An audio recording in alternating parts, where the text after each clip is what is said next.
Hare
भक्ति वेदांत स्वामी श्री रूप की ISKCON Beauty Founder Charity Savior of the whole world, Jagat Guru Shri Guru Baba Ki Jai. Krishna Pada Paramahansa Parikshit Acharya Stota Krishna Bhakti Bhakti Siddhanta Saraswati Thakur Goswami Shri Guru Baba Ki Jai. Ananta Koti Vaishnava Vrinda Ki Jai. Nam Acharya Shri Haridas Thakur Ki Jai. Prem se kaho Shri Krishna Chaitanya Prabhu Nityananda Shri Advaita Gadadhar Shivasadi Gaur Bhakta Vrinda Ki Jai. Shri Shri Radha Krishna Gopinath Radha Kundi Shankar Giriraj Govardhan Ki Jai. Shri Vrindavan Mathura Dwarka Dham Ki Jai. Navadip Mayapur Dham Ki Jai. Purushottam Kshetra Jagannathpuri Dham Ki Jai. Ganga Maya Yamuna Ki Jai. Bhakti Devi Tulsi Maharaj Ki Jai. Patita Pawan Har Naam Sankirtan Jagati Ki Jai. Drashman Bhagavatam Ki Jai.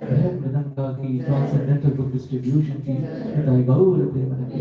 All glories to assemble devotees. All glories to assemble devotees. All glories to assemble devotees. All glories, all glories, all glories to Shri Guru Shri Guru.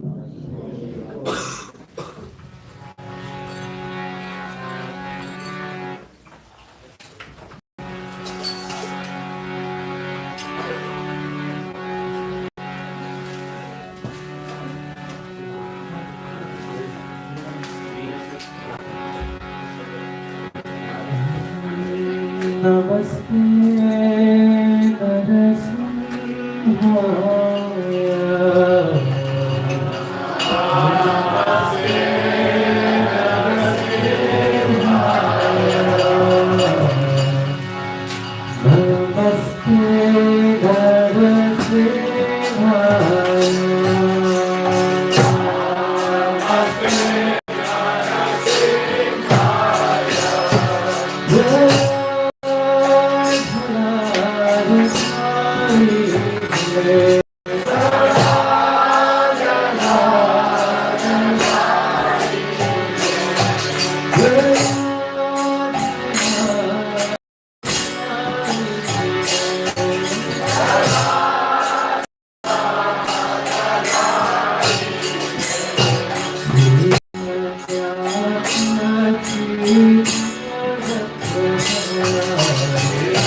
भक्त शिरोमणि श्री महाराज महाराज की श्री जगद्गुरु श्री प्रभुपाद की Nitai Gaura Premanand.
Hare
Hare Krishna. Hare Krishna. So, those of you who attended yesterday's session, we know that Maharaj has brought 2 books with him. And if you're interested, you can come and collect and you can get autograph of Maharaj. So, as you please. Okay?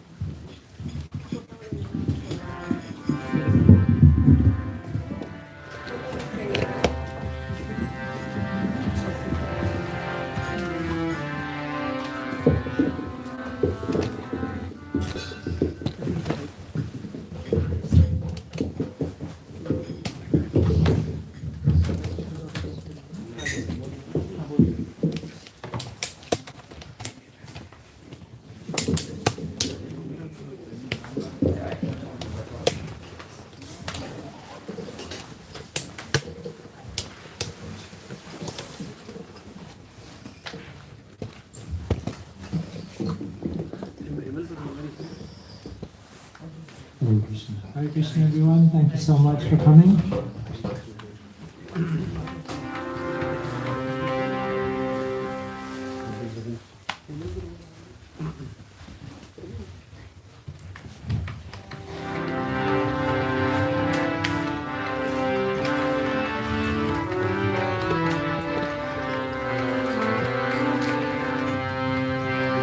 Shri Krishna Chaitanya Prabhu Nityananda Shri Advaita Gadadhara Srivasadi Gaura Bhakta Vrinda Shri Krishna Chaitanya Prabhu Nityananda Shri Advaita Gadadhara Srivasadi Gaura Bhakta Shri Krishna Chaitanya Prabhu Nityananda Shri Advaita Gadadhara Srivasadi Gaura Bhakta Vrinda Shri Krishna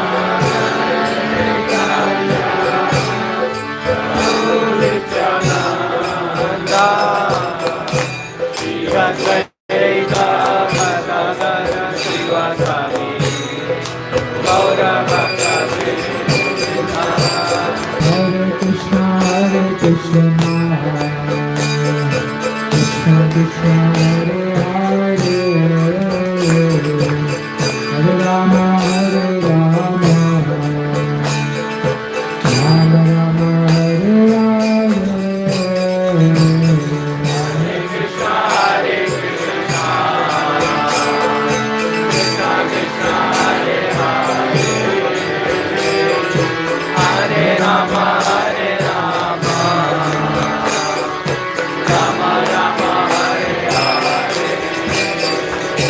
Hare Krishna Hare Krishna Krishna Krishna Hare Hare Hare Rama Hare Rama Rama Rama Hare Hare Hare Krishna Krishna Krishna Hare Hare Hare Rama Hare Rama Rama Rama Hare Hare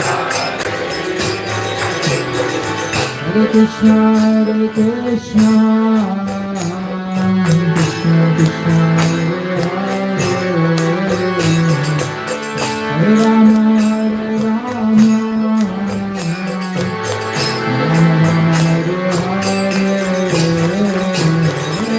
Krishna Krishna Krishna Hare Hare Hare Rama Hare Rama Rama Rama Hare Hare Krishna Hare Krishna Krishna Krishna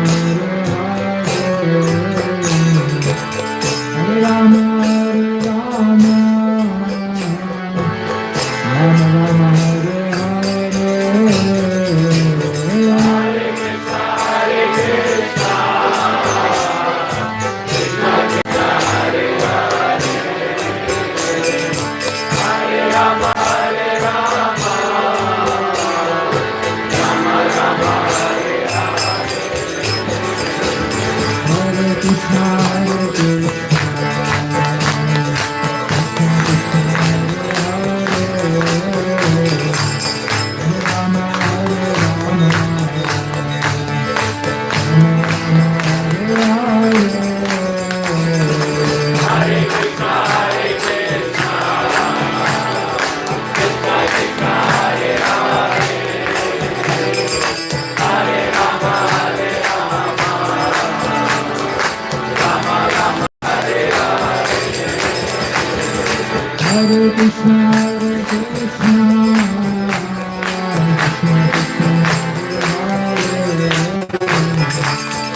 Rama Hare Rama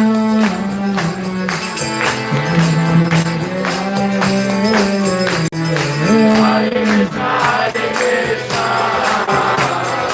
Krishna Krishna Hare Hare Hare Rama Hare Rama Rama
Krishna everyone, so thank you so much for coming.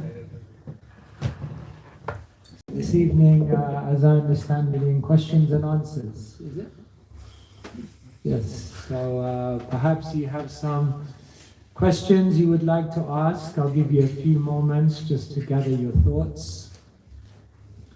All of the scriptures, they are in the form of questions and answers, actually.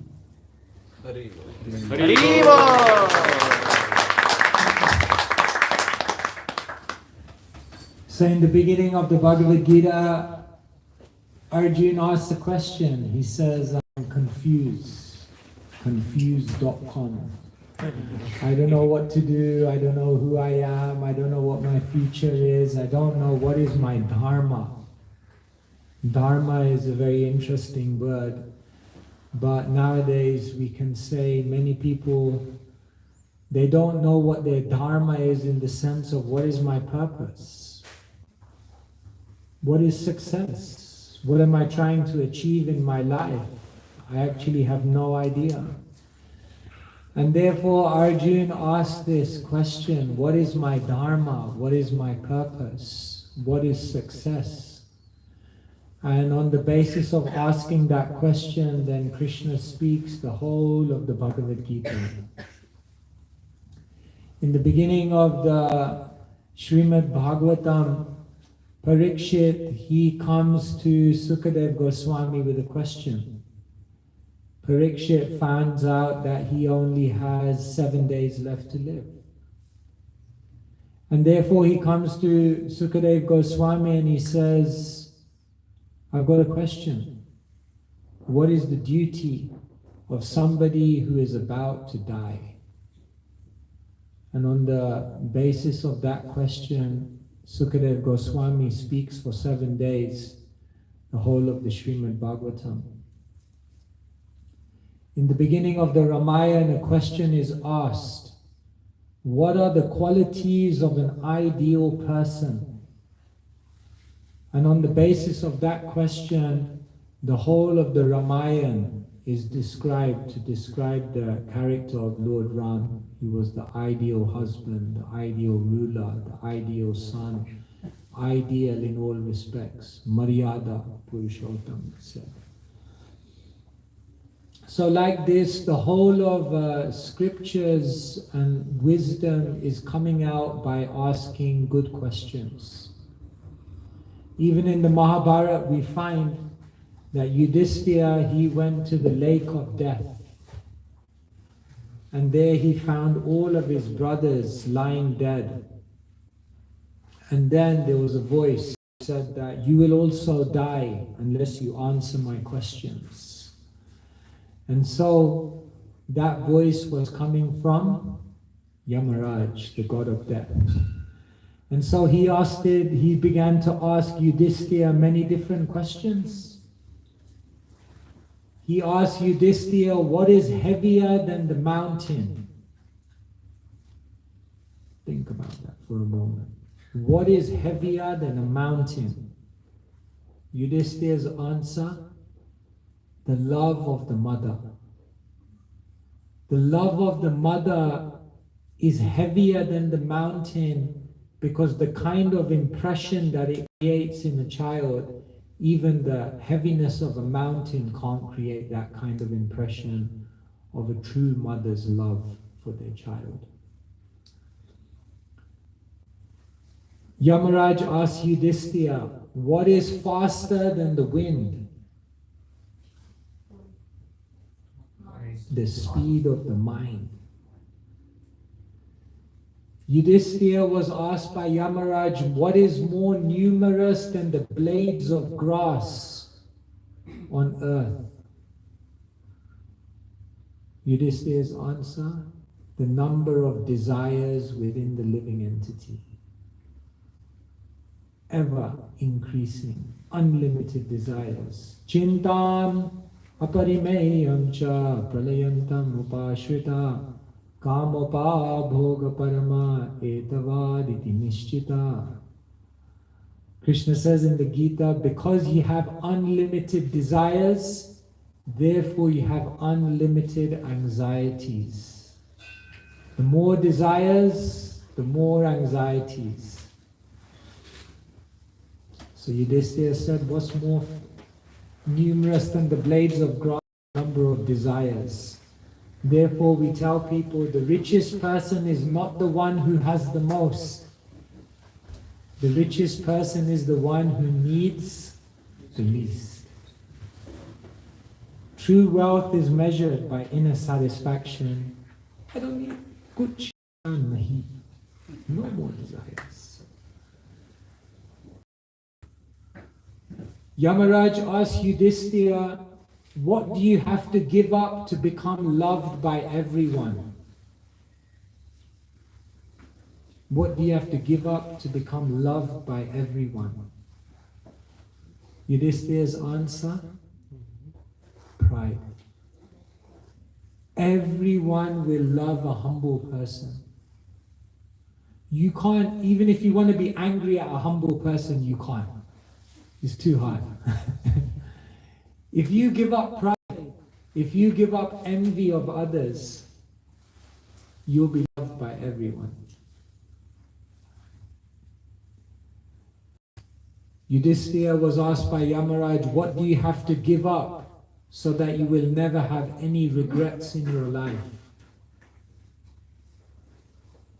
Yudhishthira's answer? Anger. If you're able to control your anger, you will never have any regrets in your life, because Krodhat bhavati sammoha smriti vibhrama smriti brahmsad buddhi nasho buddhi nashat pranashyati. Krishna says, as soon as there's krodha or anger, sammoha, then there's delusion. And then you lose your intelligence. Therefore, in anger, you say things, you do things, you think things that you would never normally say, do, or think. Because anger creates delusion. So, Yudhishthira said, if you're able to give up anger, if you can just learn to control your anger, you'll never have any regrets in your life. Yamaraj asked Yudhishthira, what's the most amazing thing in the world? What is the most amazing thing in the world? Yudhishthira's answer? Ahani ahani bhutani gachanti yamalayam sheshastavarmichanti kimascharyam mataparam. Ahani ahani bhutani, every single day. Gachanti ha yamalayam, living entities are entering the abode of death. Every single day living entities are dying. Sheshastavarmichanti, but I think I'm going to live here forever. Kimascharyam ataparam. What can be more amazing than this? There was one, Leo Tolstoy, he was a philosopher. He said, I know everyone has to die, but I was hoping an exception would be made in my case. There's no exception. Life is like a game of chess. Whether you're the king, the queen, or the pawn, at the end of the game, everyone ends up in the box. No one makes it out of this place alive. Time and tide wait for no person. But Yudhishthira said the most amazing thing is, we all know death is inevitable, but practically nobody thinks about death. Practically every single person lives in blissful ignorance that I'm going to be here forever. What can be more amazing than this? We plan for every single eventuality in our life, except the one thing that's definitely going to happen. This is amazing. Yamaraj asked Yudhishthira, who is happy in this world? You know what Yudhishthira's answer was? Who's happy in this world? He said three things. Number one, someone who doesn't have debts. Number two, someone who doesn't have to travel very far away to get to work. And number three, one who eats food cooked at home. That person is happy. How many people can say they have these three things in the world now? Who in this world is living without debts? As soon as you finish university, you have £50,000 debt. I know. That's why I didn't get a job, because you only have to pay it back if you get a job. Who in this world doesn't have to travel very far away to get to? Of course, now you can work from home, but and who can eat food cooked at home? It's a luxury now. Therefore, lifestyle has become so artificial. People are not happy. So when we ask expert questions, then we can also derive great wisdom. And therefore, all of the scriptures are in the forms of questions and answers. So today we give you an opportunity. Maybe you have some questions you may want to ask. Maybe questions about philosophy. Maybe you have doubts. I don't know. Does God really exist? If karma is true, why did these kind of things happen? What about science? Science seems to have disproved so many things about spirituality. So maybe you have some philosophical questions. Maybe you have some questions about the world that we're living in. What would you guys say about this problem in the world? Or how will Krishna consciousness solve this issue? Maybe you have some questions about the practice. How do I improve this? Or how do I overcome this difficulty? So we have a little bit of time if you have some questions.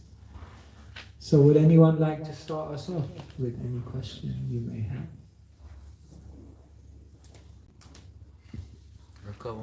Yes. Hare Krishna Prabhuji. My question is that Krishna resides in our heart, right? So how can we listen to what he's saying? Because how can we understand his plan rather than going with his plan? We tend to go with our plans, and then we suffer.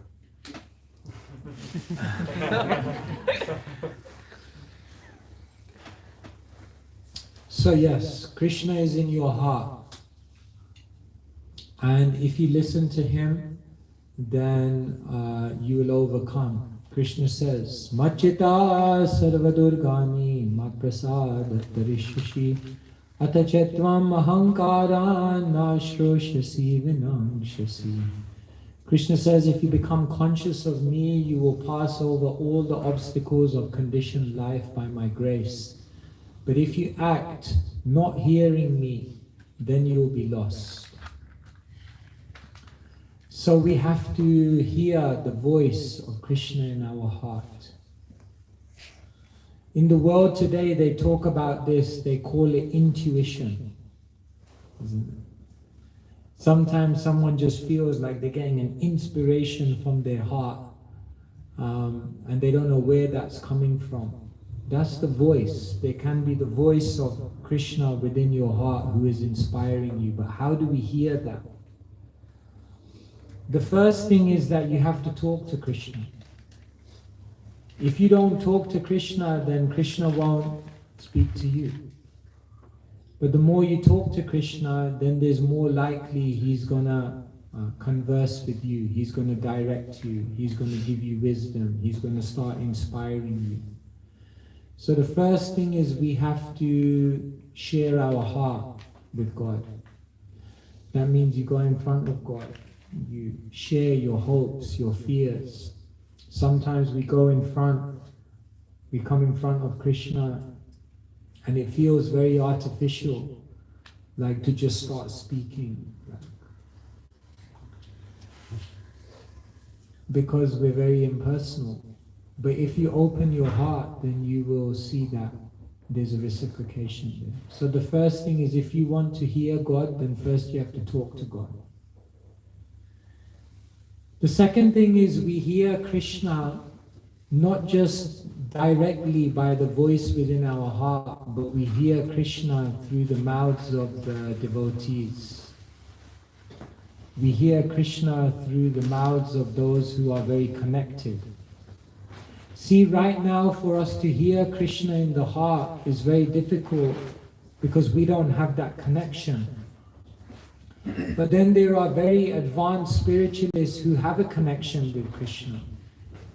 And therefore sometimes they can convey Krishna's message to you more powerfully.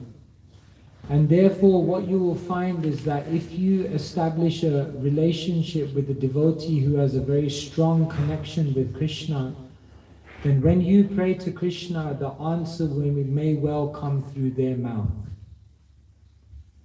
And therefore it's another great art to establish relationships with those who are very connected to Krishna, because through them you'll hear Krishna. The other way that Krishna may communicate to you is through the scripture. When you open the Bhagavad Gita, you're not just opening up a historical book, you're opening up a dialogue with Krishna. And therefore, if one is very, very sincere, then what will happen is that as you read those words, you'll hear Krishna speaking to you. So, there's only one qualification to hear Krishna, and that is that you really want to hear Him.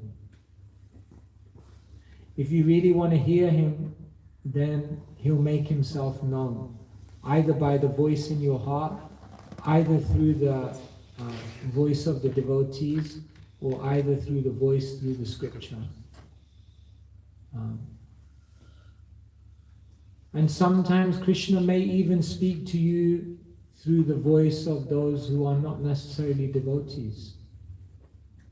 They may also convey Krishna's message to you. One time Prabhupada got very sick, so they called in this doctor. This doctor wasn't so qualified. It was like a Thanksgiving weekend and there was no doctors available, so finally they found someone, but he was like not the most qualified doctor. So he came in, he did some checks, and then he went to the next room. So Prabhupada was in one room, and then he went to the next room. So the devotees asked the doctor, "What's wrong? What's wrong?" And this doctor said, "He's all right. The old man's okay. He just prays too much. He needs to start walking."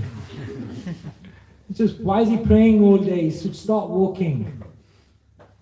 So Prabhupada heard it from the next room. Prabhupada said, "Yeah, Krishna is speaking to me." So then the very next day he started doing morning walks. Yes, Krishna can speak through anyone. So there's only one qualification to hear Krishna, and that is that we really want to hear Krishna and not just listen to our mind. Is that okay?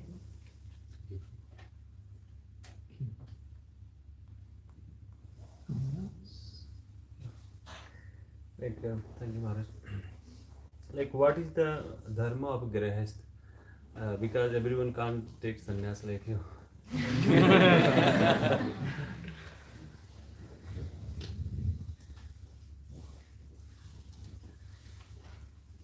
In one sense, the Dharma of every ashram is the same.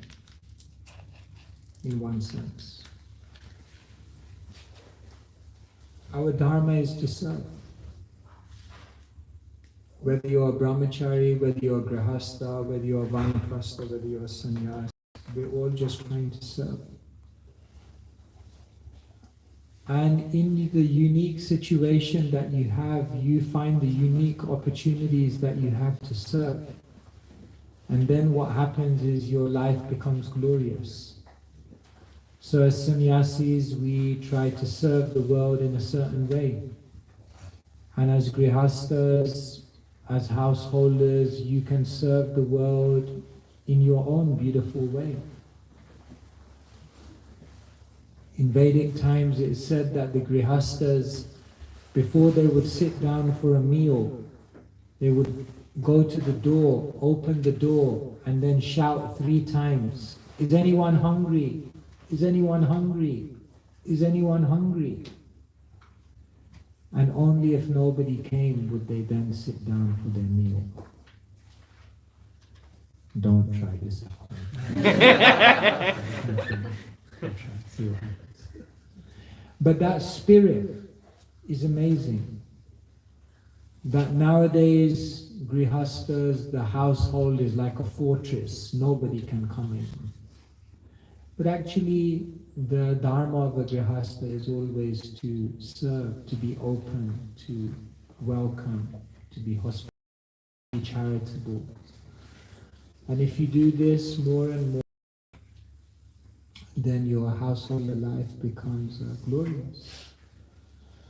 So, serve, be charitable, support the other ashrams, bring up Krishna conscious children, serve the deities at home, and help Srila Prabhupada's movement.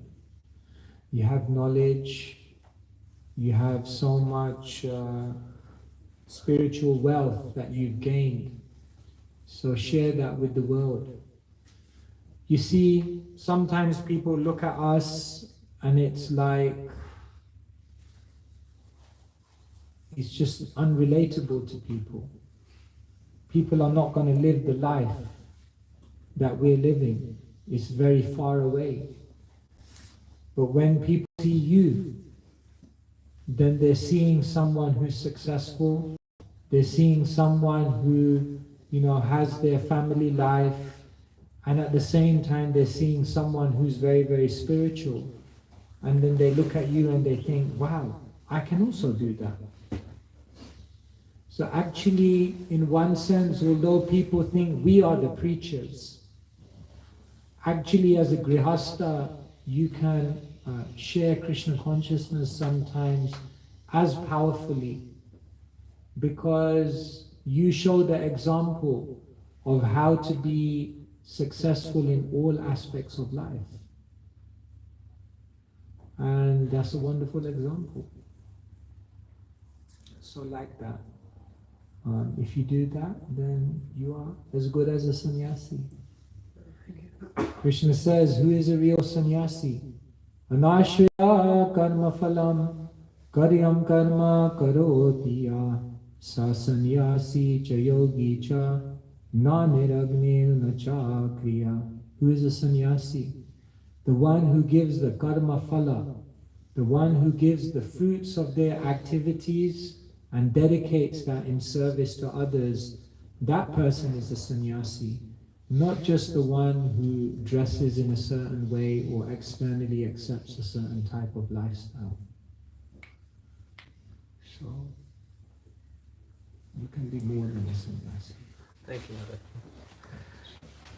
Hare Krishna. Nice to see you. Yes. Hare Krishna Prabhu.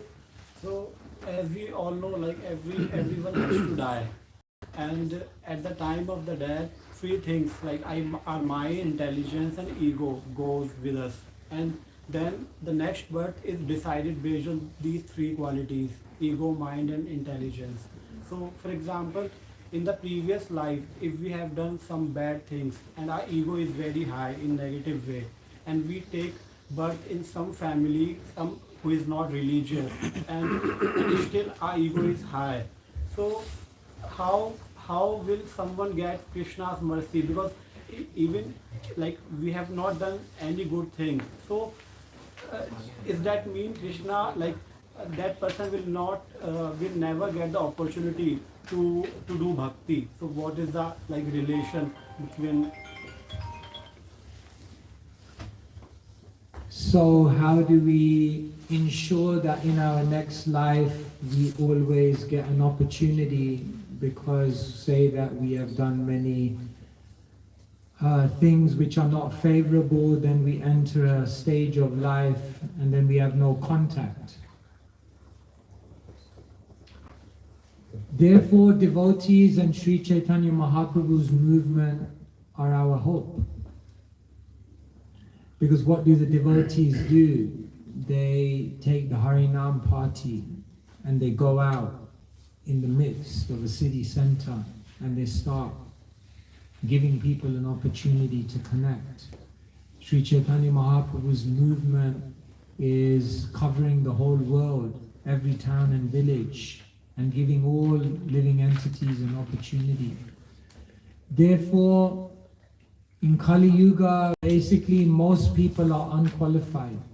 Most people don't really have much spiritual credit to their name at all.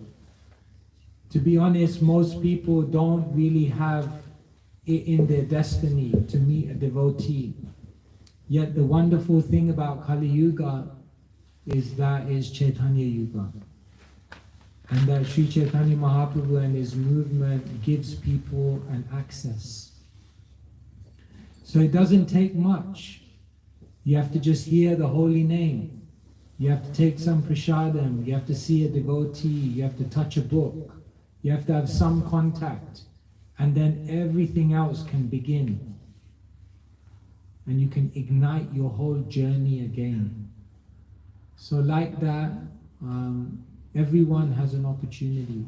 Everyone will have that spark in their life which can help them to trigger their Krishna consciousness again. Therefore, the devotees are the most valuable people in the world because they're giving people that opportunity to begin their spiritual journey. Krishna bhakti janma mula hoya sadhu sang. Krishna prema janma teho punamokya ang. Krishna bhakti janma mula. What is the root cause of the awakening of love for Krishna? Hoya sadhu sang. If somehow or other you come in contact with a devotee. So look around, you're surrounded by them. So you're very fortunate. Is that okay? Yeah.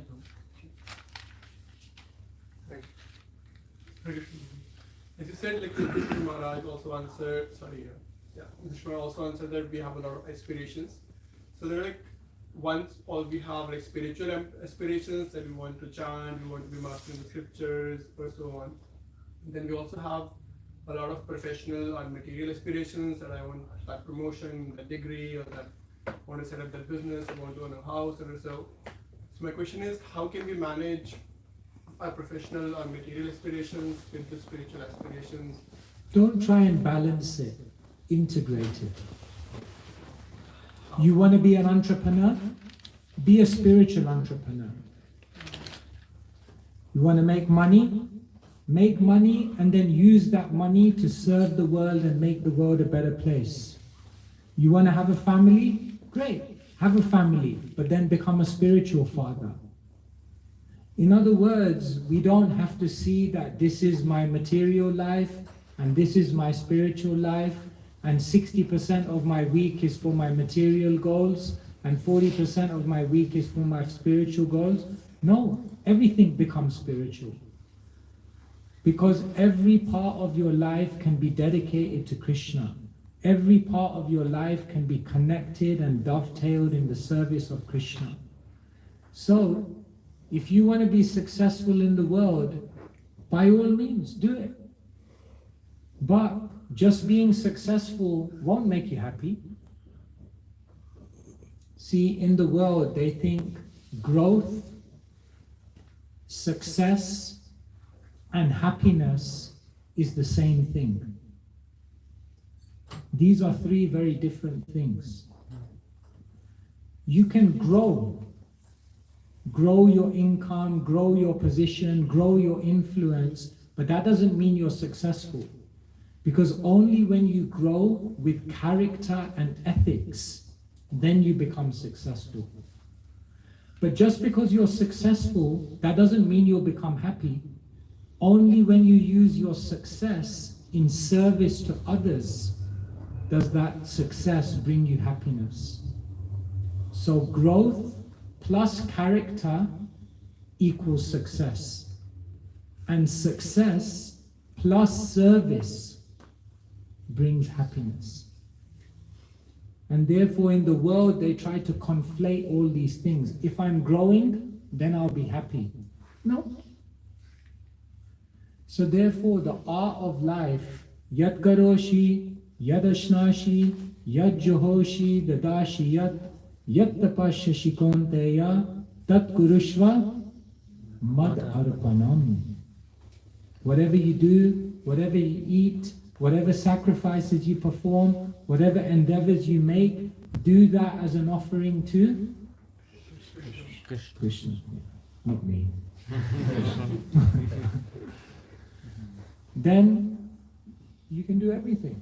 So try to live a life of integration. Everything you do can be used in service to Krishna. Does that make sense? Yeah. Like George Harrison. So he wanted to leave his music and he wanted to join the temple. And Srila Prabhupada told him, no, you do your music, but write about Krishna. He said, no, Srila Prabhupada, I want to get initiated by you. Prabhupada said to George Harrison, you don't need to get initiated, you're already Hari's son. And what did he do? He wrote all these amazing songs and connected so many people. So everyone has a unique offering to make. And you can reach so many people in the world. So yeah, be successful. Do it for Krishna. Yes. Maharaj, I want to ask how to do an attentive chanting, because as far as I heard or listened, people say a different way to do an attentive chanting. Like some say we have to concentrate on Krishna's form and just hear the sound. Some ask us to pray to Krishna that I want to serve Krishna. So what consciousness we should have while chanting, and how we can do an attentive chanting? I think it's for me to tell you, you're an individual, you have your relationship with Krishna. And each of us will connect to Krishna in different ways.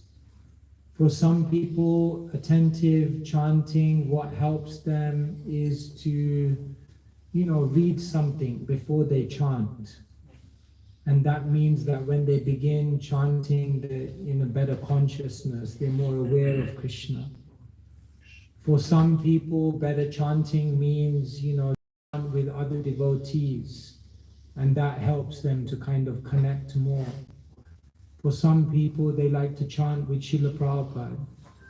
Some people like to stand up when they chant. Some people sit down. So you find whatever works for you. You have your own individual relationship with Krishna. You have your own way of connecting, and it's not stereotyped. So the main thing is you have to hear the mantra. It's very simple. Prabhupada said, just try to hear yourself chanting sincerely. So somehow you have to do that. And whatever helps you, if it helps you to have a picture in front of Krishna in front of you, great. If it helps you to have the Maha Mantra written out on a card and you look at that, great. If it helps you to read something before you chant, great. Whatever works for you. But the main principle is, you have to hear the mantra. Okay? So there is a online question from someone who has recently taken up to chanting. There's two questions. First one is how to forgive people who have hurt you. And the second one is how to become emotionally strong that nothing in the world can affect you. Okay. Okay, let's take the first one, forgiveness. How to forgive people. Forgive me if my answer is not the best. The goal of life is not to remember all the terrible things that someone has done to you. The goal of life is to remember all the beautiful things that Krishna is doing for you every single day. But you will not be able to remember those beautiful things if your mind is hijacked by all that negativity. Therefore, we have to learn to let go. A devotee can forgive because they know three things. The first thing is they know, I am not entirely innocent in this situation. Whatever is coming to me for a reason. Whatever is coming to me because I did something in the past and I need to go through this experience. A devotee knows that I'm not just some victim here. I was also party to creating this reaction for myself. So the first way in which a devotee can forgive is a devotee realizes, I had some part to play in this. The second reason why a devotee can forgive is because they realize that the person who is causing my pain is a messenger of my karma. If you identify the messenger of your karma as the cause of your karma, then you make a big misconception. Tomorrow, if the postman comes to your house and he gives you a speeding fine, you're not going to open the door and start chasing the postman. Because he's just delivering. So there's no question. We have to understand that people are the instruments of our karma. And the third reason why we can forgive is we realize that all of these situations that are coming to me to make me uncomfortable with being in this world. We're meant to start feeling a little bit uncomfortable about this world. We're meant to start thinking, I don't know if I want to hang around in this place too long. And therefore we can forgive because we remember this discomfort that is being caused to me is actually very, very beneficial, because it's reminding me I need to keep moving. I need to keep moving onwards and upwards. I need to start moving towards a place where there's no anxiety. And therefore we forgive, because we realize, thank you. Thank you for reminding me that this is not where I'm meant to be comfortable. So in this way, one has to become very, very thoughtful. See, Krishna consciousness doesn't mean just to chant your rounds or just to learn all the philosophy and learn all the songs and all that kind of stuff. That's very good. Krishna consciousness means we have to become so deep that you can forgive. And if you can do that, then all of this heaviness that we're carrying around, we can just let it go. And you can live in this world in a very liberated way. This is real Krishna consciousness. So yes, remember, the goal of life is not to remember all the terrible things that someone did to you. The goal of life is to remember the beauty that Krishna is sending in your life every single day.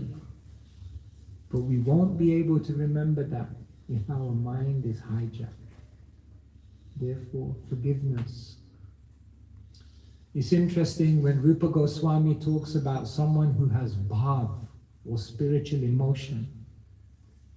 The very, very first quality he says of someone who has spiritual emotion is forgiveness. Shantir avyartha kalatvam viraktir manashunyata ashabandha samutkantha namatane sadaruchi ashakti gunakhyane pritistad vasati stale ityadayo nubhavasyo jata bhavan kure janu. He gives all of these qualities of someone who has deep spiritual love.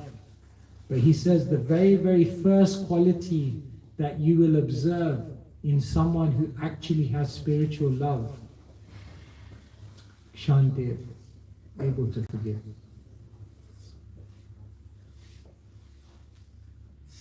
Okay? And the second part, how to be emotionally strong and unbothered. Second question. How to be emotionally strong and unaffected by things. See, therefore I said, the first quality of bhav is you become indifferent to all of the things of this world. The way you become strong, spiritually strong and indifferent and unaffected by things is by opening yourself up to the spiritual reality. See, imagine there's a child playing a computer game. So they're playing like FIFA soccer or something, and they're like, oh no, I lost, they're like totally emotionally into it. And then the parents are just standing behind them and they're kind of laughing at the kids like, it's just a computer game, like relax. So we are like kids, we're like in this virtual reality of this computer game and we become so emotionally entangled by things. And then the mature devotees are standing behind and they're just looking like, what's up with these guys? It's just the illusion. Don't take the illusion too seriously. So we need to become broad-minded. We need to open ourselves up to the spiritual reality. We need to see that this life is just a flash in eternity. Here today, gone tomorrow. Are we going to take it all so serious? All the things that we worry about, all the things that we spend time and hours churning in our head, at the end of life, will it really be so important? Therefore, we have to become broad-minded. We have to open ourselves up to the bigger spiritual reality. And then when we have that perspective, then the world and all of its ups and downs, we don't take it as seriously anymore.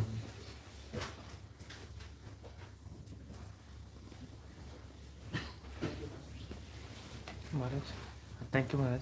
Maharaj, I personally and usually I observed that in order to help someone or in order to give something to someone or having a controllership mindset, so in all these things I see that expectation from others is very common and it is the biggest problem and biggest obstacle. So how to have a lower our expectations, because it is a hindrance in everything.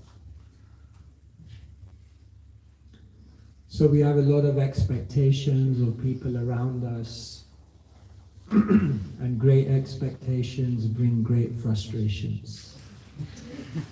Because people don't reciprocate, people don't respond, and then we become disappointed.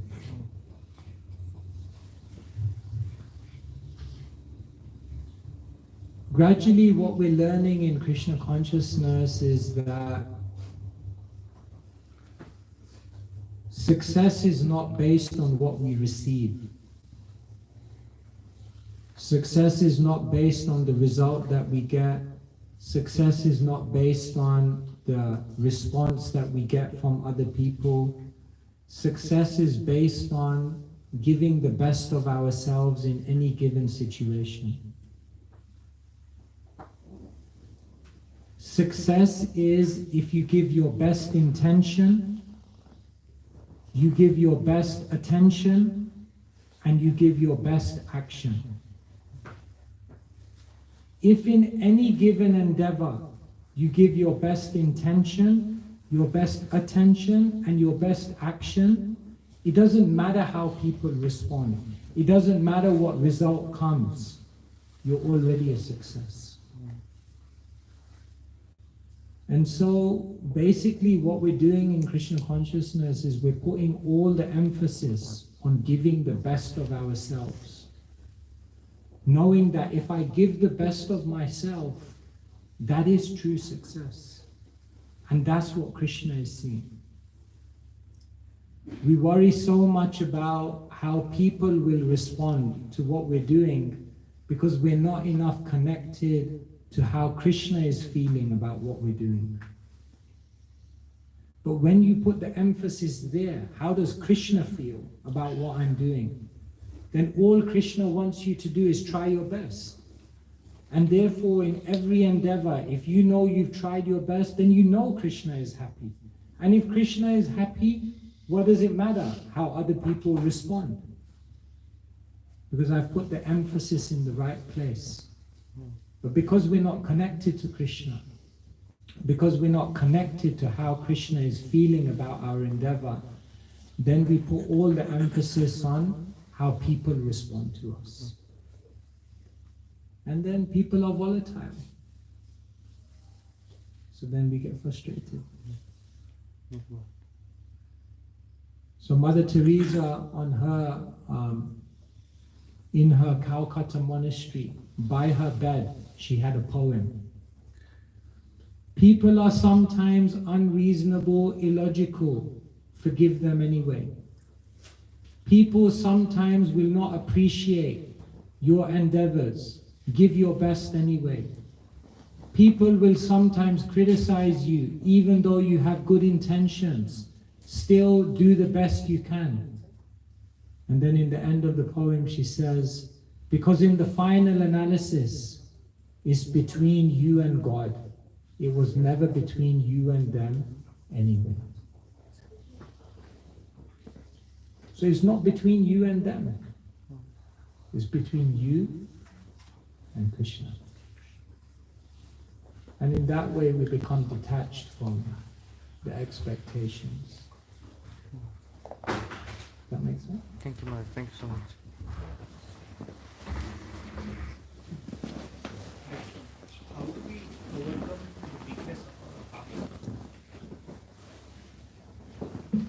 How do we overcome the weakness of our heart? Can you say more what you mean by weakness of heart?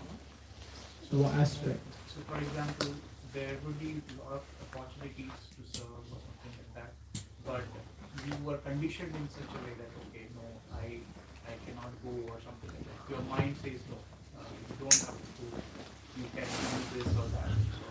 So isn't it like a weakness of your heart for the determination to serve? So how do we overcome that? So we know something is good, we know something is beneficial, but then we don't have the determination, the focus to kind of carry it through. So how do we overcome that weakness?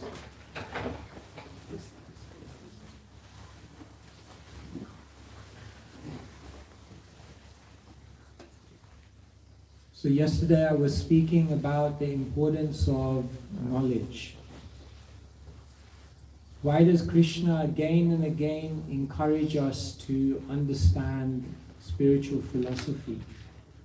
Why does Krishna again and again tell us to study the scriptures? Because what happens is when we do that, then our intelligence becomes stronger than our mind. There is a constant wrestling match going on between your intelligence and your mind. And according to which one you feed, according to which one you train, that one will win. And therefore, the very, very first thing that we have to do is when we have a very strong intelligence, then we begin becoming empowered in overcoming our fleeting emotions, which guide us away from the best course of activity in life. So the first way to overcome weakness of heart, weakness of mind, is to strengthen the intelligence. And that comes through studying scripture. Then the second thing is good association.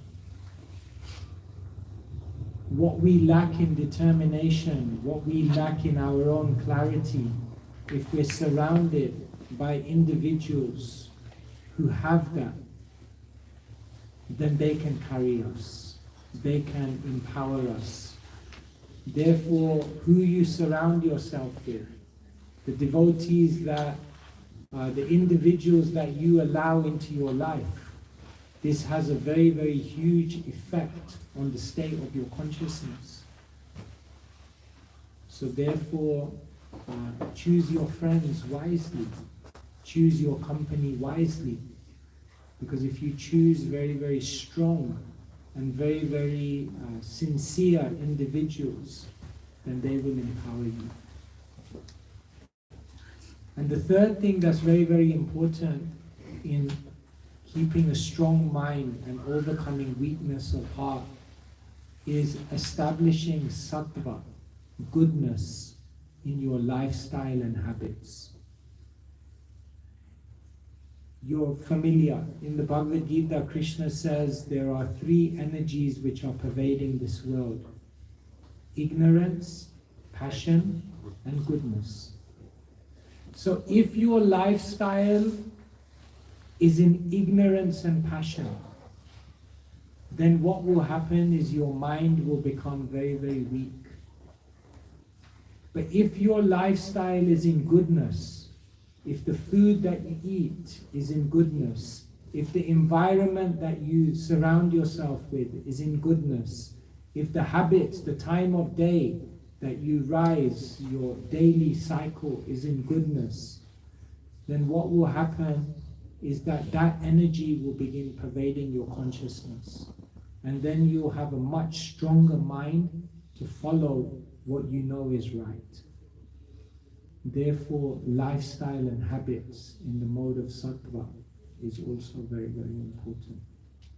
So if you start doing some of these things, studying Shastra, surrounding yourself with sincere people, cultivating goodness in your lifestyle, then you'll find that your mind becomes stronger and stronger. And then you'll become less and less deviated, less and less distracted. And you have that strength, inner strength. Okay. Yes. Hare Krishna Maharajji. Maharajji, I have a question, like it might sound silly, but how to make your memory strong? Like Arvind How doesn't to have make that your line. memory strong.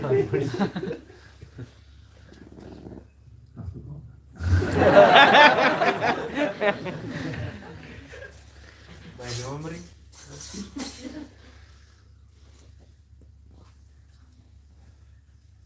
Mataji, the most important thing to remember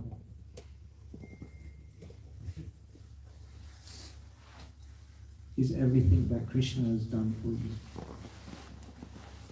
Good memory doesn't mean memorizing shlokas. Good memory doesn't mean remembering all the philosophy. Good memory doesn't mean that you can memorize all your academic things and pass your exams. Good memory means kritagya, to know what has been done for me in my life. That's the most important part of memory. If you live with gratitude, knowing and remembering every single day the grace that you've received in your life, that's the most important memory. Because other people have some kind of analytical memory. Yes, we can reel off thousands of shlokas, we can do this, we can do that, we can memorize and pass exams and get and BSc, MSc, PhD, MAD. I got the last one. But that doesn't, what's the value of that memory? But in your life, if you remember all the great things that have happened, then you'll be happy. That kind of memory will make you happy. Because the basic problem in life is we undervalue what we've received and we overvalue what we haven't received. Therefore, yes, you don't need me to tell you that. You can go on YouTube and there'll be 1,000 videos which will tell you how to improve your memory. But to be honest, even if you do, it won't guarantee a happy life. But if you learn how to remember all the wonderful things that Krishna has sent in your life, it doesn't matter whether you have an analytical good memory or not, you'll be happy. Therefore, gratitude is the mother of all qualities. If you have gratitude, all other good qualities will come in your life. Therefore, that's the most important thing to remember.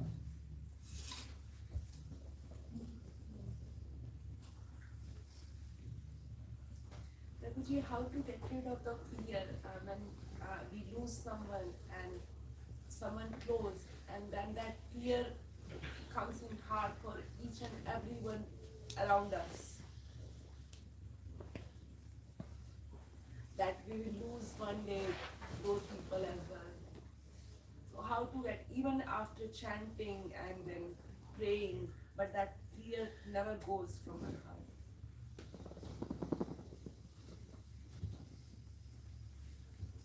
So we have a fear that we'll lose people. See, what we should be more fearful about than losing people is not valuing them while they're with us. It's amazing.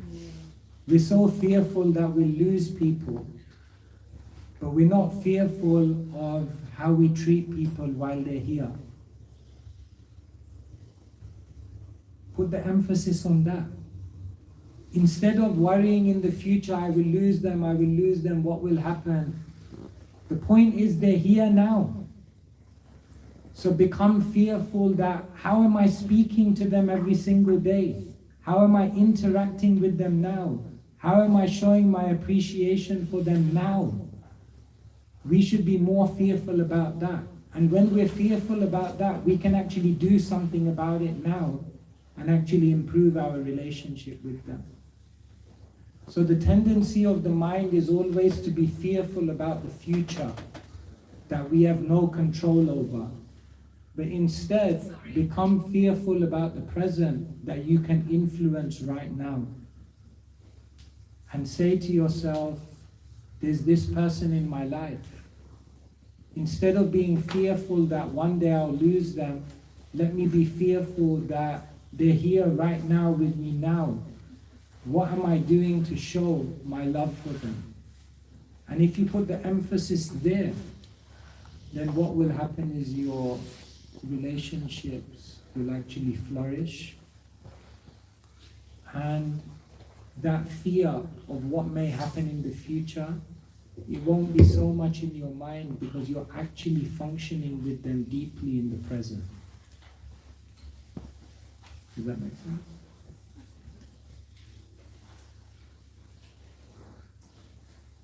Krishna Maharaj, why do we say that having desires is a bad thing?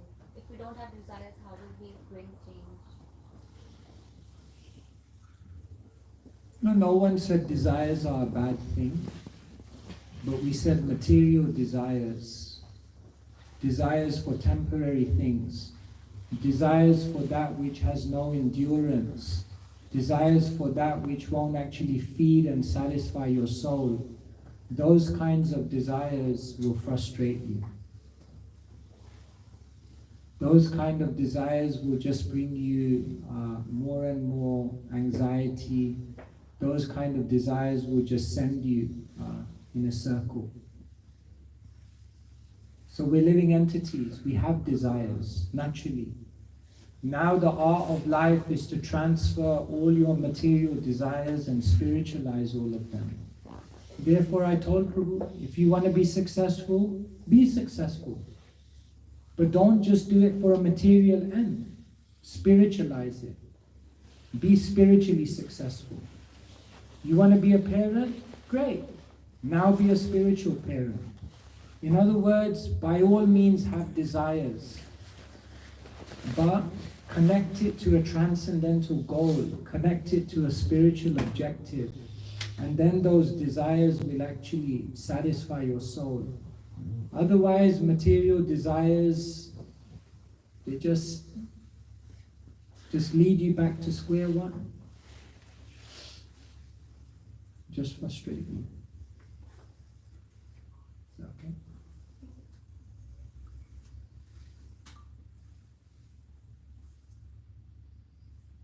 Yes. I have a question. That's we have many different roles in the world, and for example, like sometimes I want to, I have an opportunity to a job that can help many people, but then I cannot take care of my parents. How can I balance my roles between this and this situation? Yes, life is a juggling act. You have so many different roles, you have so many responsibilities, you have so many different things you want to achieve, but you're limited.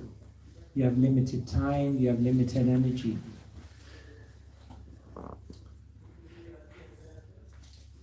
First thing is, to quote one of the acharyas of our time, Bill Gates. He said, most people overestimate what they can do in 1 year and underestimate what they can do in 5. Just think about that for a second. Most people overestimate what they can do in 1 year and underestimate what they can do in 5. Because what we try to do is we just try to pack everything in our life and say, I need to get this all done now. But we don't realize that if over a period of time you apply yourself with consistency, you can achieve mammoth things. So remember, you got your whole life ahead of you. You've got decades still to come. And at different times in your life, you may have to focus on different things. And therefore, don't try to do everything all at once. But be peaceful. Say, at this point in my life, this is what I'm going to focus on. But there are another 5 things that are important. But it's okay. I know in the future, there's going to be a time when I'm going to embrace that and honor that. Therefore, don't underestimate the power of just giving yourself time and allowing things to unfold over time. So you have to make those decisions. At this point in my life, what is the most critical, the most important, and the most powerful thing to embrace? That doesn't mean you have to forget about everything else, but it means that right now I'm focusing on this, and other things, I have a time for that in the future. Is that okay? Yes. We see that the world improves when its faults are pointed out, and society improves when people Point out faults the out. difficulties. So why do we find it so difficult, so hard to take criticism, and we'll improve our own lives? Yeah, we should. They say feedback is the breakfast of champions. The more people that there are there in your life who are giving you feedback, you're a wealthy person.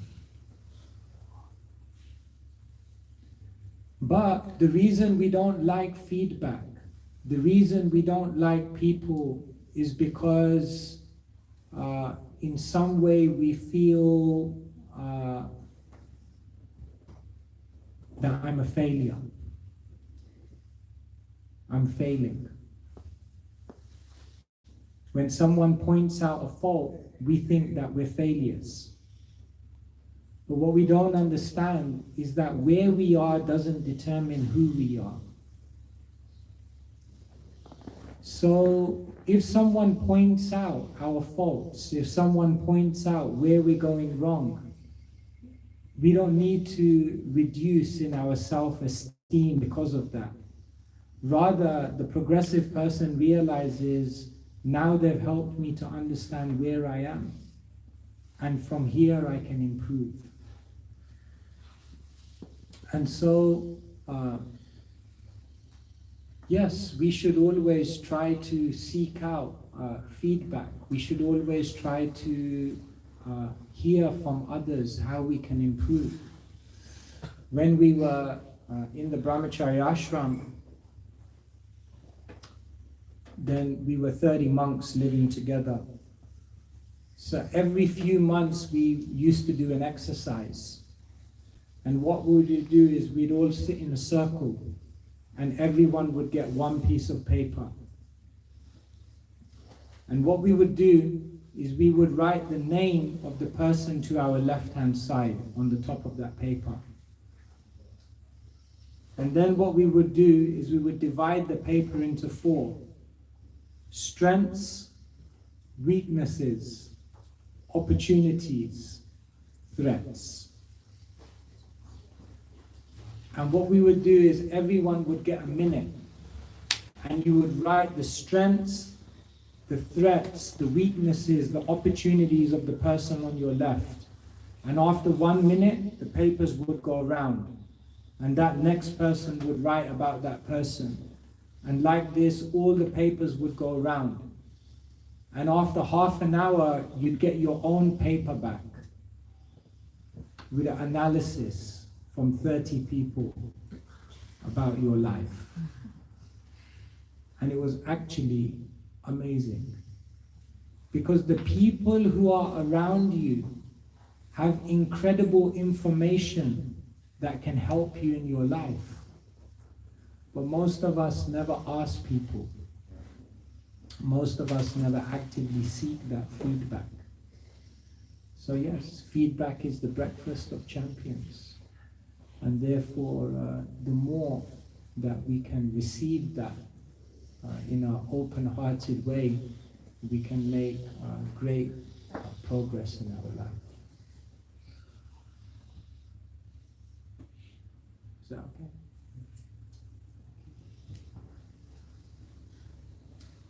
Okay. My question is more of a personal question, I suppose. But I was just wondering what kind of reflections you had during your initiation for the military or just in What kind of reflection I had when I took sannyas? It's all a bit of a blur, to be honest. No, it wasn't.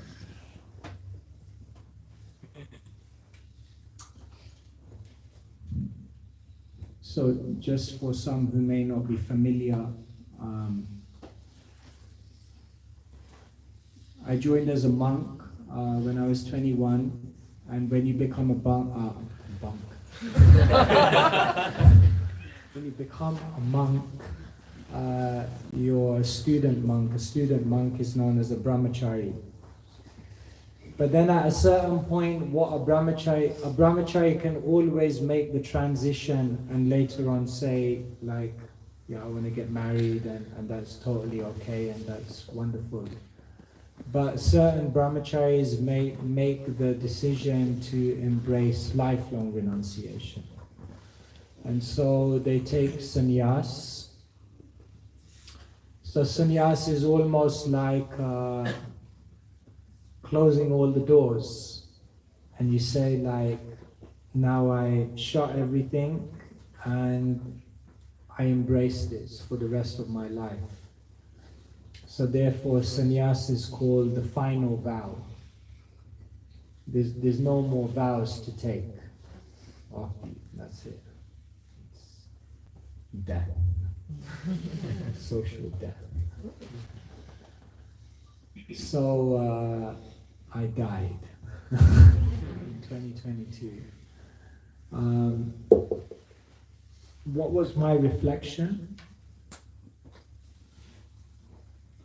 The morning after I woke up, the next morning after taking sannyas. I woke up. It's like, I'm a sannyasi. My reflection was, everything changed and nothing changed. Everything changed in the sense that socially so many things, it was never going to be the same again. The way people interact with you, the identity, the role that you play, certain things that you did before, you just will never be able to do again. Socially, everything changes externally. But in another sense, nothing changed. I didn't magically become someone else. I didn't magically become a pure devotee. I didn't magically lose all my material desires. I realized nothing changed. I still got to wake up in the morning, and I still got to try to give my heart and my mind and my attention and my energy to Krishna. I'm still going to have to fight my mind. I'm still going to have to overcome my bad qualities. And therefore, what's in a name? In my life, I had different names. Sandeep, that was the name my parents gave me. Then I joined the temple, I was Bhakta Sandeep, promotion. And then I got initiated, and I was given the name Sutapadas. And now I walk around the world and they call me a Swami. And what's in a name? Because behind all of those names is just a soul. Just a soul trying to find Krishna. Just a soul begging for spiritual connection. Just a soul struggling, as we all are, against the lower nature. And so, on that day after sannyas, I realized everything changed and nothing changed. Because I just got to keep on doing the same thing. And in that sense, you don't take yourself too seriously as a Swami. Others are very kind, others are very gracious, others are very generous in the way they give us opportunities to serve. But internally, when you look in your own heart, you have to realize, I'm just like everyone else. I'm no one special. And so, yeah, that was my reflection. So, but I'm happy I did it. It's a good life. We have vacancies. And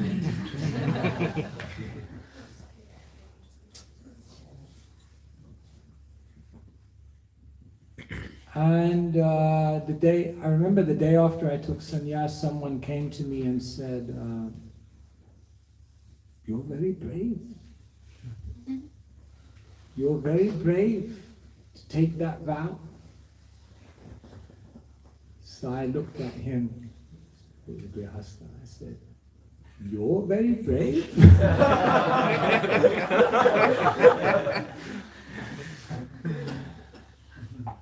So we had a good relationship. I said, "You're very brave also. You took a big risk." And then I looked at him, I said, "Taking sannyas, big risk. Getting married, big risk. Not a grihastha, not a brahmachari, brahmastra, big risk. Everything's a risk. Everything's a risk. Therefore, you have to take a risk. Choose your risk. Not taking a risk is also a risk. So everyone has to take a risk. Choose your risk. And then don't look back. And walk your path. No regrets. Just do it. So, I took my risk. You will take your risk. And let's all pray for each other. And hope it all works out.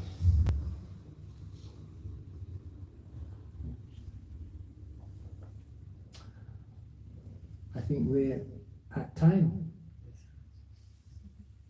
Thank you so much. Wonderful to be with all of you. Very well.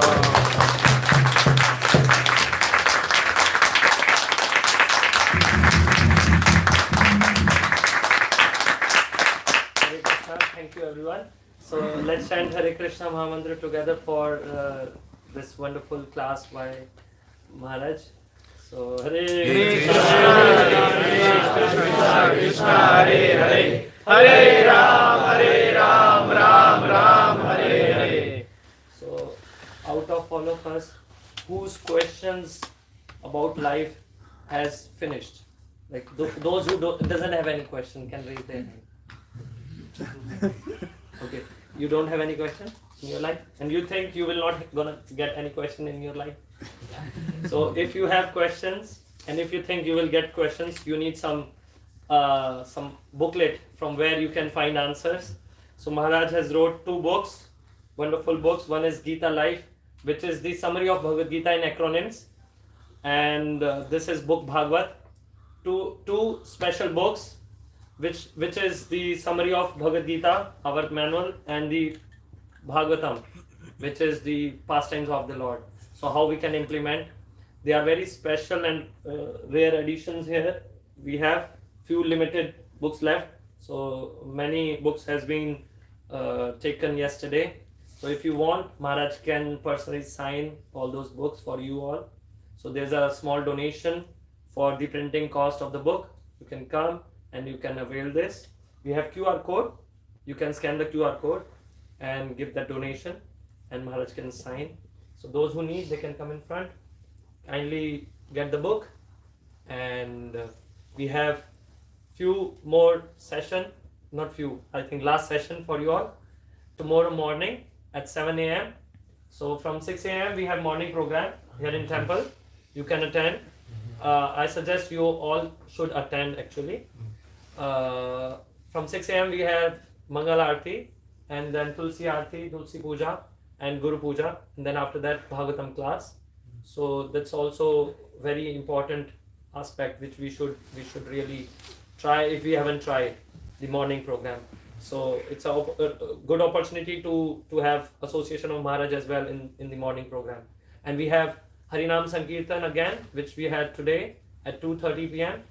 So kindly join in that. Maybe we can go around with while doing Kirtan with Maharaj and give away some books, Srila Prabhupada books, to others who are just unaware of this sacred knowledge. So we'll finish here. We have some prasad for you all in the restaurant after you all get the books. Even if you will not get the book, you can have prasad. So that's mercy. And let's just say His Holiness Swami Bhagwan Keshava Maharaj ki Jai! Swami Bhagwan Keshava Maharaj ki Jai! Swami Bhagwan Keshava Maharaj ki Jai! Who all wants that Maharaj should come, more often? Everybody! We would like to request the Maharaj on behalf of everyone that kindly come more. You find out when Maharaj is leaving the airport so that people Yeah. they go and see him. Yeah. See you all. So Maharaj will be leaving after Harinam. So if you would like to see Maharaj tomorrow, kindly join in Harinam. And if anyone would like to join later, they can also join. They can join and go to UK as well to have more association of Maharaj if they want. So from the airport, what time do you leave? 8:30. So kindly join tomorrow morning 6 a.m. positively if that's a wonderful opportunity. And kindly come in front. So, do we have some Kirtan for 10-15 minutes while Maharaj will sign the books? So we can have small Kirtan for 10 minutes and you can come in front and have the books.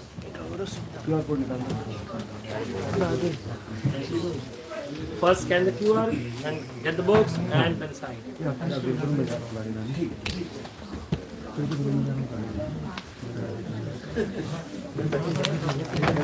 Oh my god, I'm sorry.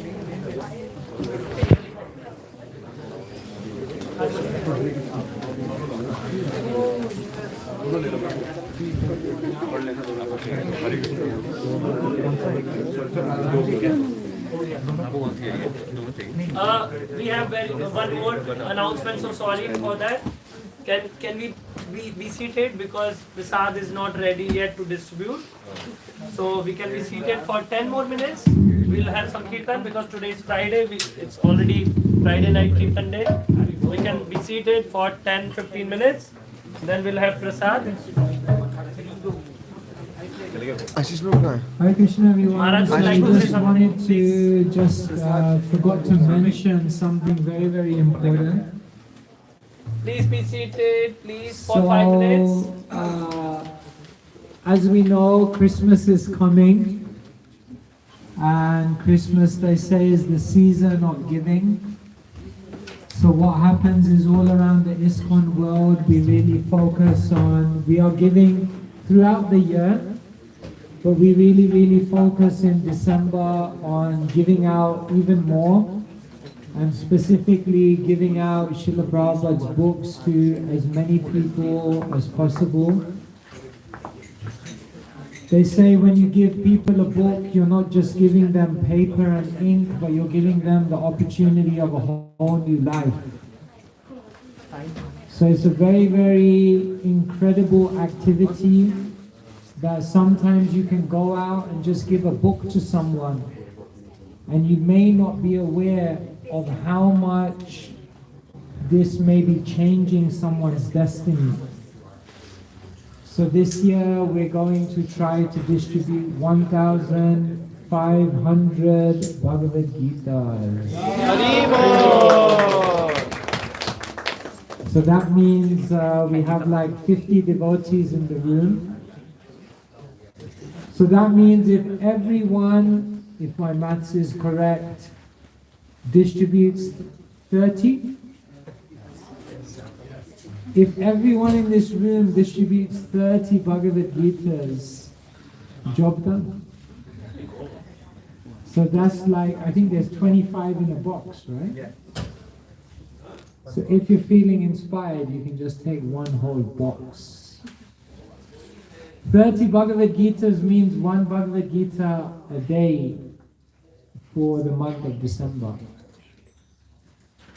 So it's a great opportunity. If we can do this, it will be so auspicious for our own lives.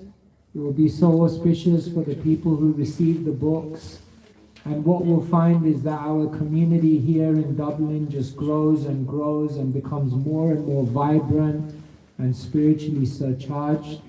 And most importantly, Srila Prabhupada, who made the biggest sacrifice to come and give us Krishna consciousness, it will be a beautiful way to show our appreciation and gratitude for everything that he's given to us. So please, please, please see if you can take part in small way, big way. You have friends, you have family, you have colleagues, you give presents. Please think about how you can give people these books. Like we said, it will change someone's life. So I'll hand over to Prabhu.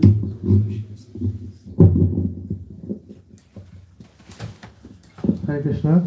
So like Maharaj said, let's take a vow today on this auspicious occasion in the presence of Maharaj. At least try to distribute one box each, so that we can achieve this goal, and so that we can increase our goal next year, or like this, even this year we can distribute even 2,000 books. It's just we are not limited by 1,500 books. So we will start our marathon from first week of December to actually, but I mean, like we can, we will have some boxes of books in Govindas. So if anyone would like to sponsor or take the box with you this evening, please reach out to us. We will be in Govindas. And we will do Harinam and book distribution every weekend on Saturdays and Sundays. And the details will be on the WhatsApp group. So please join us to distribute books. And we will do Kirtan. We'll have some prasad as well later. And yeah, thank you so much. Hare Krishna. Hare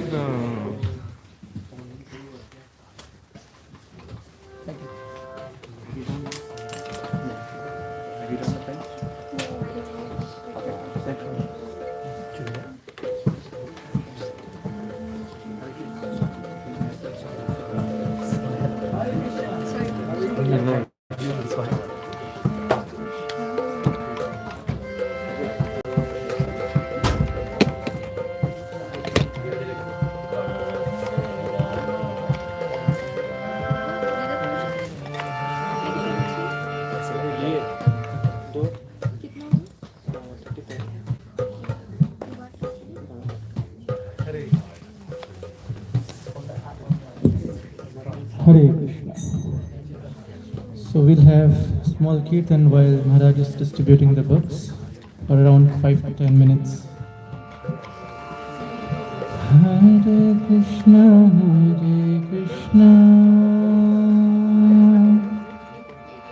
Krishna Krishna, Hare Hare,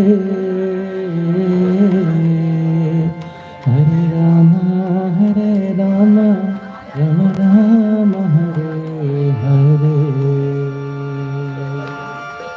Hare Krishna, Krishna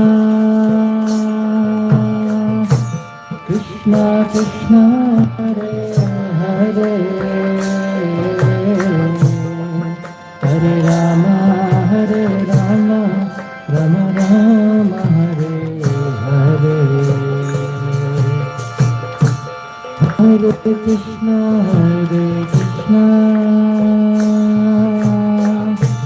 Krishna Krishna, Hare Hare, Hare Rama, Hare Rama, Rama Rama, Hare Hare. Hare Krishna, Krishna Krishna, Hare Hare, Hare Rama, Hare Rama, Rama Rama, Hare Hare. Hare Krishna,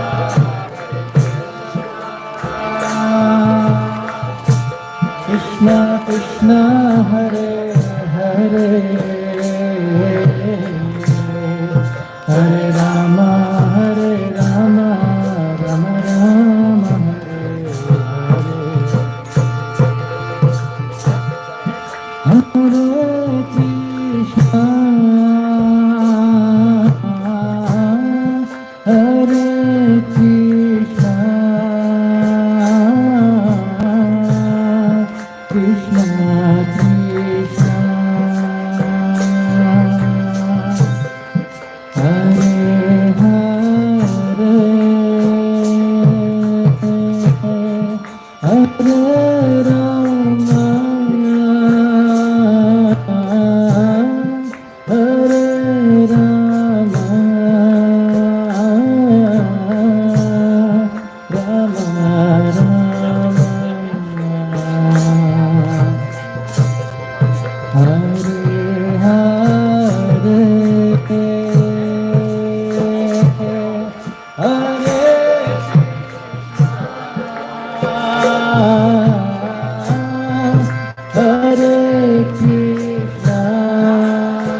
Krishna, Hare Krishna,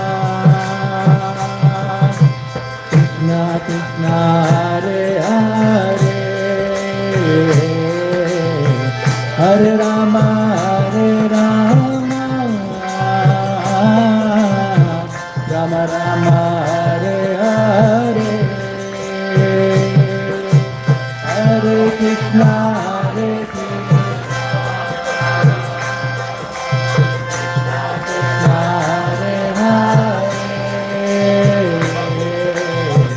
Hare Rama, Hare Rama,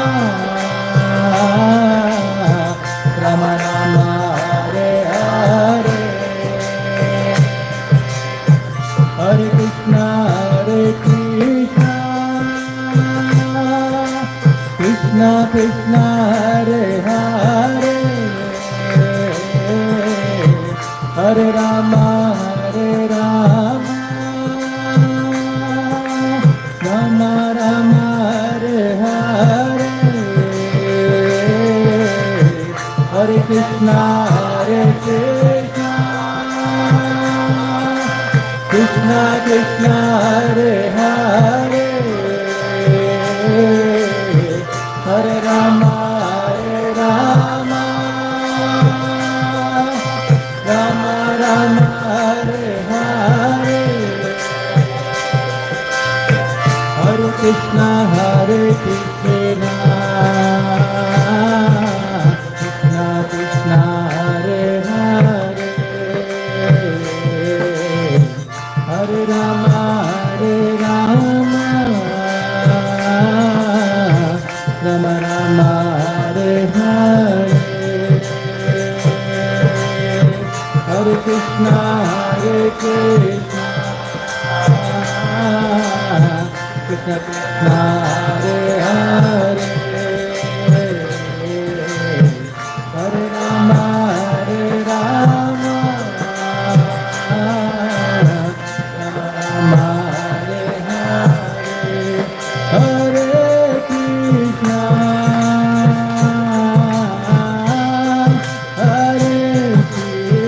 Krishna,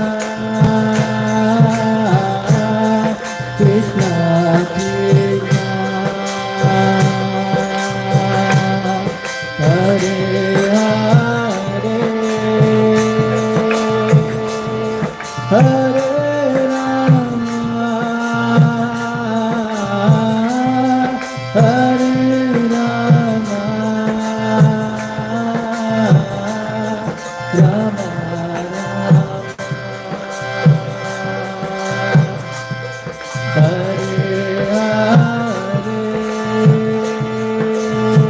Hare, Hare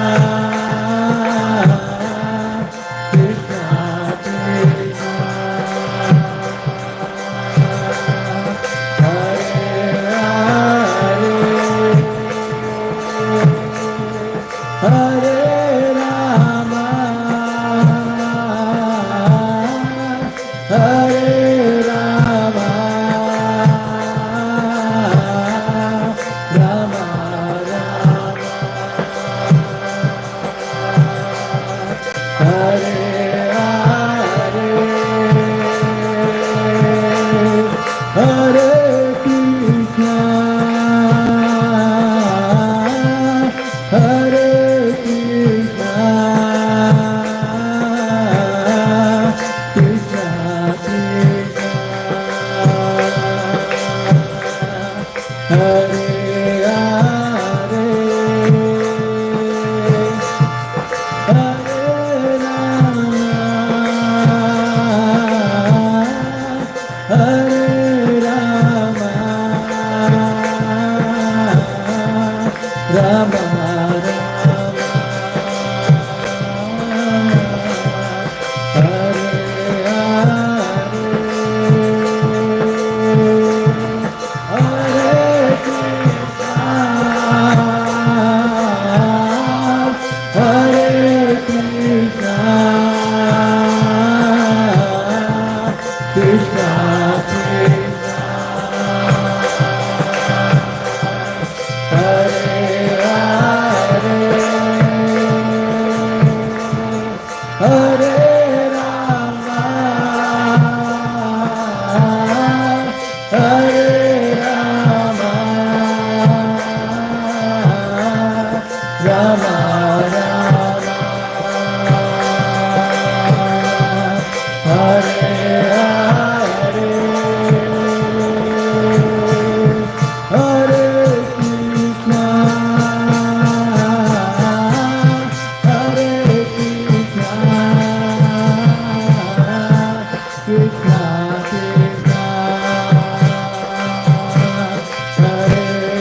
please put Prashadam now. Hare Krishna.